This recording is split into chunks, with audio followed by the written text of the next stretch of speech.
Stockhatch from the BTRDA. Pole position on the far side by the marshals. That's Ben Cree's red Peugeot 205. Darren Wilcox, dark red Citroen Saxo in the middle of the front row. Adam Clark on the left-hand side of your screen.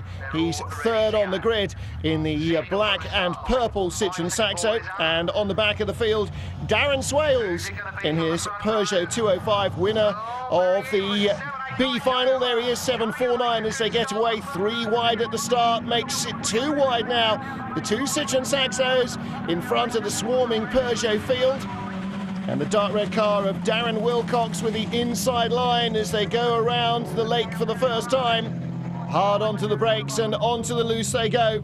It's Darren Wilcox in the dark red 655 Citroen that leads. Adam Clark bouncing around behind.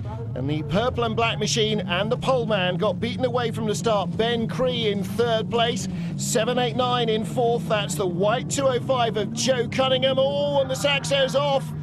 He really is off as well. Looks like something may have broken perhaps with Adam Clark. Way out there on the very rough stuff. Loses second place. Up moves Ben Cree.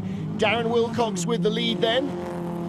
Well, Adam Clark still going. Not sounding entirely happy, that car. Battle behind him for 6th position, but Darren Wilcox rushing away. Ben Cree second onto the loose. Then 789, 782. The yellow car, 782, David Pearson in 4th position. And it looks though Adam Clark is trying to stage a recovery in his Saxo. 789, Joe Cunningham, Peugeot 106. Newer, smaller version of the 205. Although, of course, the baby brother of 205, you can see dimensionally not that much different. The 205 still a really popular car in the Stockhatch category. Very well known, very easy to set up and sort out, it would appear. And it's been very successful over the years. Well, Darren Wilcox really clearing off. Red car of Ben Cree in second going through shot. Joe Cunningham there third in the Proctor's machine. His little 106 just ahead of David Pearson, and Adam Clark still clinging on there in 5th ahead of Bob Hardy in 621. Again onto the loose. This is the battle for 3rd. As they go past the flag, they'll be on the final lap. Under the bridge they go. 2nd place a long way clear, so the battle for 3rd then. Joe Cunningham, the white car, David Pearson, the yellow machine. Looks like Cunningham has covered all the bases, unless he makes a mistake under braking here. Oh, and the Saxo. Now, something's dragging on the floor. Oh, it's the exhaust. And that was that big ride across the loose. It's been pretty rough here on the cars, the Mallory track. As you can see, a lot of bumps and bouncing. A lot of loose stones as well have caused their fair share of damage. Now, here's our leader, Darren Wilcox, romping away with this one. Plum metallic Citroen Saxo, fairly unusual colour for racing. And as he races onto the loose for the last time, Ben Cree far too far away to do anything about it. It's victory for Darren Wilcox, Ben Cree in second. Battle for 3rd is going to go to Joe Cunningham in the white 106. He takes the flag just ahead of David Pearson. And we've lost the Citroen Saxo of Adam Clark. So confirmation behind Pearson, Bob Hardy and Darren Swales, our B final winner.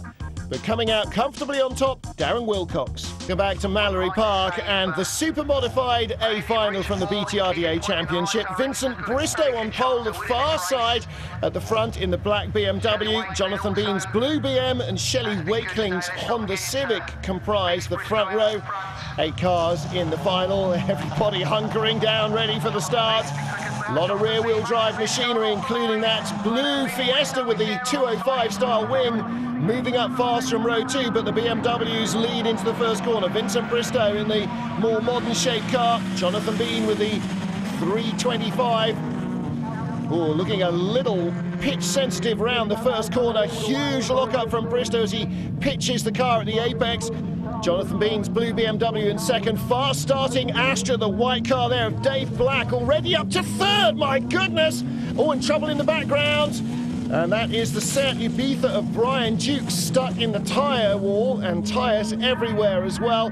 Oh dear, and 309 goes round. That's Richard Moore's Fiesta. And that is Shelley Wakeling. So 3 cars potentially now abandoned on the track. Looks like the Seat's going no further. Vincent Bristow leading from the Astra there of Dave Black. So Jonathan Bean in 3rd place in that BMW. Really looking very bouncy. Doesn't look like a comfortable ride at all. Looks like he's broken a left rear shock absorber. They cross the line. Red flags are out though at the end of lap 1. So they'll go back and restart it.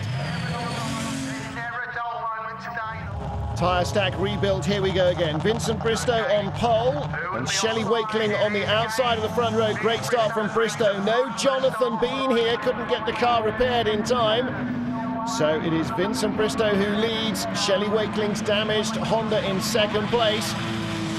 3rd place is 309, Richard Moore's blue Fiesta.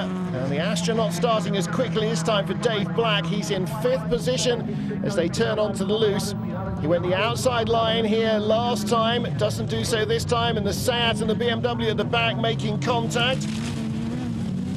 Malcolm Boyd and Brian Dukes hanging on. Oh, and the Mini bouncing all over the place. Really not looking at all comfortable ride there for Neil Wade. And past him has gone Dave Black. So Black moves up. He's into 4th position in the Astra.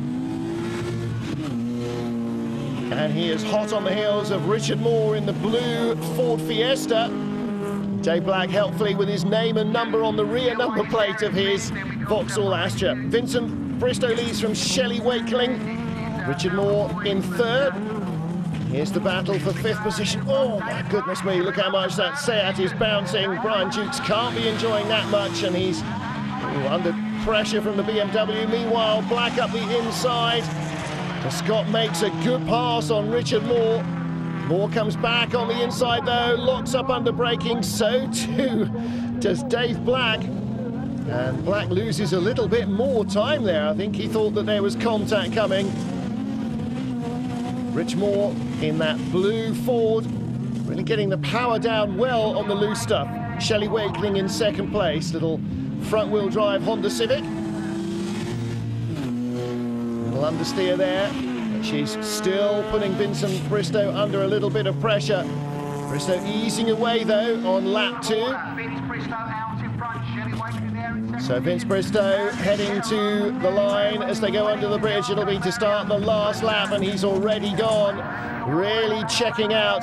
Rear drive car seems to have not only good traction, but good balance here. Rich Moore there in 3rd. Dave Black now again back on his tail. Really pushing on in that very standard looking Vauxhall Astra GTE.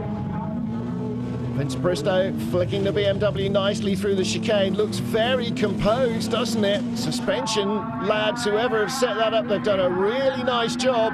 He's making it look very much smoother than it is. Oh, and Rich Moore just escaping danger there, as does the photographer behind the barrier, but he drops down to 4th place as Dave Black sneaks into 3rd. Halfway around the final lap. Oh, and Rich Moore's car not sounding at all healthy. Vincent Bristow's is though. Pitching and rolling, he heads to the line. He wins the Supermodified A final. Shelley Wakeling in 2nd place in the Honda. 3rd will be Dave Black. And Rich Moore just keeps the Ford Fiesta going to the line. So, confirmation of the podium. Dave Black 3rd, Shelley Wakeling in 2nd. But our winner is Vincent Bristow.